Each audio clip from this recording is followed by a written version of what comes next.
టాలీవుడ్ సినీ ఇండస్ట్రీలో స్టార్ హీరోయిన్గా గుర్తింపు సొంతం చేసుకున్న సమంత గురించి పరిచయాలు ప్రత్యేకంగా అవసరం లేదు. ఒకప్పుడు వరుస సినిమాలతో బిజీ హీరోయిన్గా మారిన సమంత స్టార్ హీరోల అందరికీ జోడీగా నటించి అలరించింది. కెరియర్ పీక్స్లో ఉండగానే నాగ చైతన్యను ప్రేమించి పెళ్లి చేసుకున్న ఈమె కొన్నాళ్లు ఇండస్ట్రీకి దూరమైంది. ఆ తరువాత భర్తతో కలిసి కొన్ని సినిమాలు చేసింది.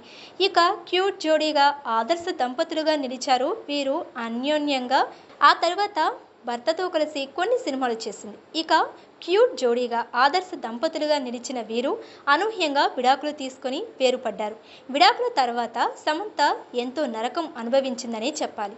చాలామంది ఈమె క్యారెక్టర్ను నెగిటివ్ చేస్తూ పలు రకాల కామెంట్లు చేశారు.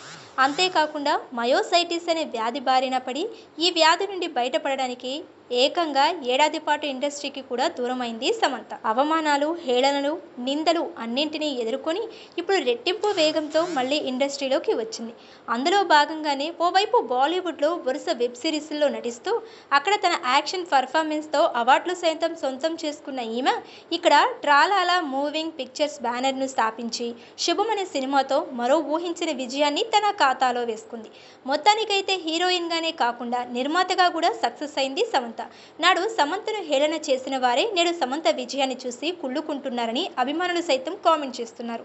ఇదిలా ఉండగా ఈ సినిమా సక్సెస్ జోస్లో ఉన్న సమంత తాజాగా ఒక ఇంటర్వ్యూలో పాల్గొని సెలబ్రిటీగా ఉండటం ఆ సమయంలో అత్యంత కష్టంగా అనిపించింది అంటూ తెలిపింది. తాజా ఇంటర్వ్యూలో సమంత మాట్లాడుతూ అభిమానులు నా దగ్గరికి ఫోటోలు తీయడానికి వచ్చినప్పుడు ఎప్పుడూ కూడా నేను నో చెప్పలేదు. చెన్నైలో ఒకసారి మా నాన్న అంత్యక్రియలకు హాజరయ్యేందుకు వెళుతున్న సమయంలోనే కొంతమంది అభిమానులు ఫోటో తీయడానికి నా దగ్గరకు వచ్చారు. అయినా నేను వారికి నో చెప్పలేదు. ఎందుకంటే నా విజయానికి కారణం నా అభిమానులు.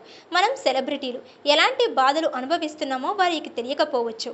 అందుకే నేను ఎప్పుడూ అభిమానుల ఫోటోలకు నో చెప్పను. అయితే మా నాన్న చనిపోయిన విషయంలో నేను కృంగిపోతున్నప్పుడు కూడా నేను ఒక సెలబ్రిటీని అనే విషయాన్ని గుర్తుంచుకోవాల్సిన పరిస్థితి ఏర్పడింది. ఆ సంఘటన నన్ను ఒక సెలబ్రిటీగా ఉండటంలో ఎదురయ్యే ఇబ్బందుల గురించి ఆలోచించేలా చేసిందని సమంత తెలిపింది. ఇకపోతే ఆ రోజు తన జీవితంలో జరిగిన సంఘటన గురించి గుర్తు చేసుకుంటూ డిసెంబర్లో నాన్న మరణించారని నా తల్లి నుంచి ఉదయం నాకు ఫోన్ వచ్చింది. వెంటనే నేను ముంబై నుంచి చెన్నైకి విమానంలో ప్రయాణించాల్సి వచ్చింది. వాస్తవానికి ఈ సంఘటనకి కొంతకాలం ముందు మా నాన్న నాతో మాట్లాడకపోవడంతో నేను మరింత షాక్కి గురయ్యాను. నాలో ఎలాంటి స్పందన లేకుండా విమానంలో కూర్చున్నాను. అయితే ఆ సమయంలో నా విషయం తెలియని కొంతమంది నాతో ఫోటో కోసం అడిగారు.